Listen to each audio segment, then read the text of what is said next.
talking about bad apples, okay? Bad apples as in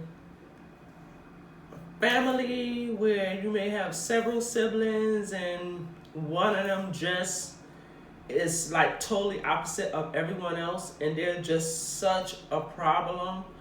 You know, they're problematic, they're causing mad issues. You try to help them and it's like there's no help, so you have to turn to God. Well, that's what we're going to be talking about today, okay? Like, the reasons why, like, we don't know the reasons why they act like that, so I can't even tell you the reason why they act like that. But just stay tuned, and we're going to have a talk about that right after this.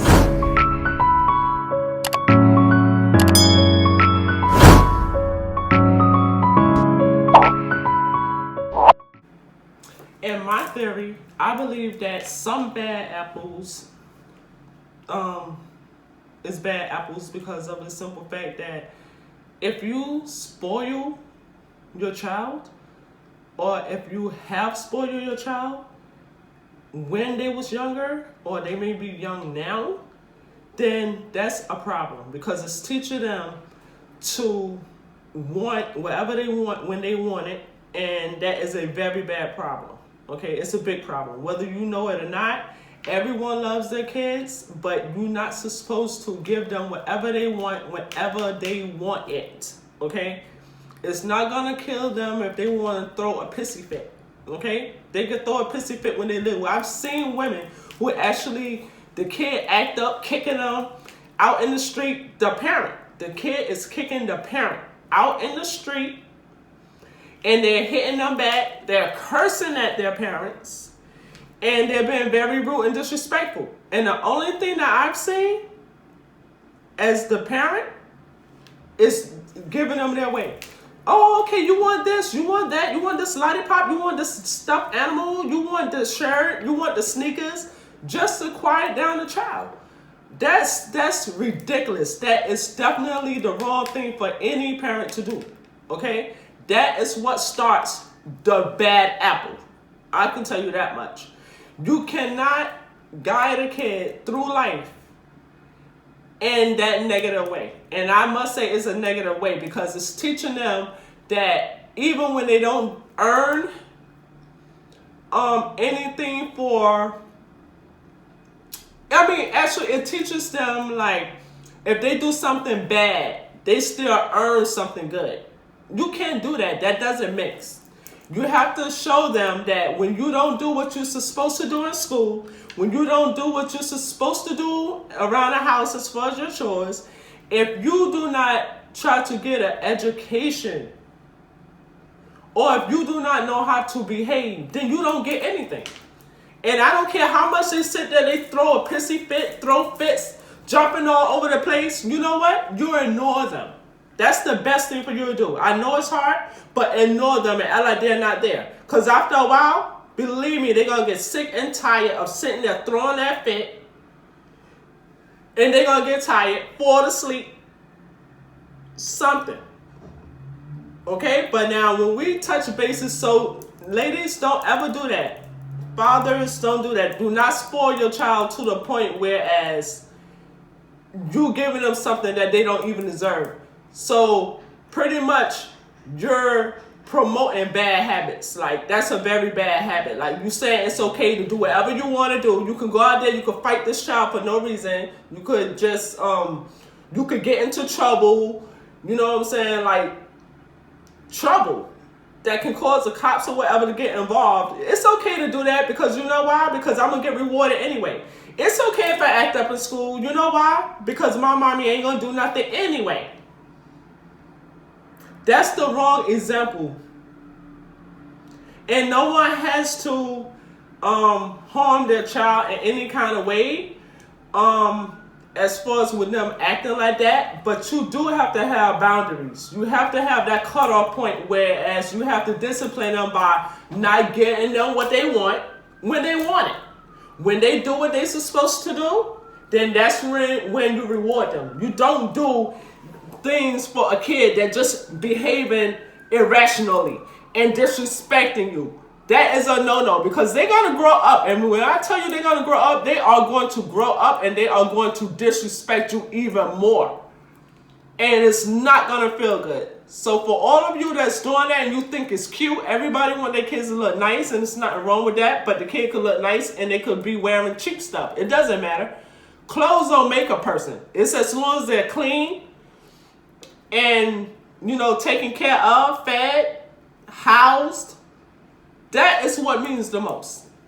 Because, like I said, take it from me, if you're doing those things now, you really need to stop it. You need to nip it in the bud. Because when they get older, they're not going to have any respect for you at all. And they still going to expect those same things when they get older as you was doing when they were smaller.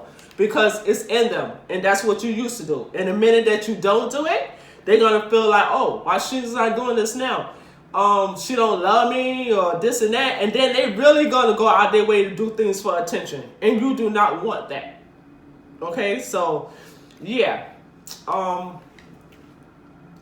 as adults, they seem to get in trouble and they seem to go and get the things that they want, even if it's illegally, because they're used to having that support from their parents when they was younger, and they're, you know, just used to the parents doing everything for them anytime. Doesn't matter what they do to anybody. Doesn't matter if they don't want to do anything, if they don't want a job.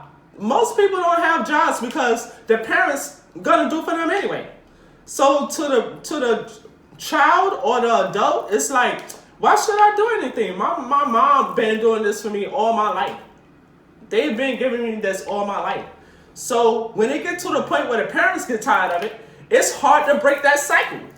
Because you done started it, but now you blaming them like, oh, they so lazy. Oh, God, they don't know how to do this. They don't know how to do that. You know why? Think about it. Because you was the one that set that example for them in the first place. So now it became a problem that you want to stop, but it's an issue. It's a problem that you cannot stop now. So when it comes to something like that, it's if they causing problems in a household, you have siblings, you really need to try to get rid of them, because it's just gonna be passed down from one child to the next, and you don't want that. It's best to get rid of that one child if they are a teenager or whatever. Like if they, you know, if they really a problem in the household, you don't want to get in trouble by anybody, because, you know, you do have other kids. Then you need to just put them somewhere, like put them through pens, like go to pens. They kind of work with you, but they take a while before you go to court. Then after you go to court, like if you have enough paperwork and all that, then they'll probably try to put them in a group home, because they got to do something. They got to get out your house, because it's not setting a good example. And there's some kids that's out of control. I mean, they get into gangs, you know, and things like that, and you can't have that around your other children, because they all going to become bad apples. You know, it's going to take a strong child to not do it, you know, and the older one is supposed to be setting the example for the younger ones, but the older one's the one that's acting up. So, you know, that's bad. So you have to get rid of the negativity in order for the rest of them to be positive. Okay, so that's just the way it is. I mean, you could try to help them. I mean, you could do whatever possible to try to help them, talk to them, be supportive of them. And they still gonna disrespect you, like literally disrespect you. Like get up in your face, call you names, and they sit there and even have their girlfriend disrespect you. No, I'm not having that. I'm telling you, as a parent, I'm not gonna have any of that. For people that know my kids are very respectful. Okay, and that's facts. My kids are very respectful. So anyway, yeah, so that's the way it is, guys. So I'm telling you to stop that bad apple in the spot, or if it's a good apple, before it go bad, you need to nip that in the bud. So if you know that you're the type of person that's doing that right now, spoiling your child, giving them whatever they want, they could throw a fit, have a tantrum, kick you, slap you, hit you with eggs, butter, everything, you just sit there and take it. Don't do that. Discipline them. Okay? Make sure that you don't give them anything until they apologize And even after they apologize, you need to take whatever it is that they like away from them for a while. And don't give it back. The last thing you should do is condone that attitude that they have over there. Don't pay it no mind. Block them out like they're not even there. They'll come around. Believe me. I know. Take it from me. All right, YouTube. If you like that video, I need you to slam that like button right now. I need you to subscribe to this channel. Turn on those post notifications so you never miss an upload. And share this video with your family and your friends.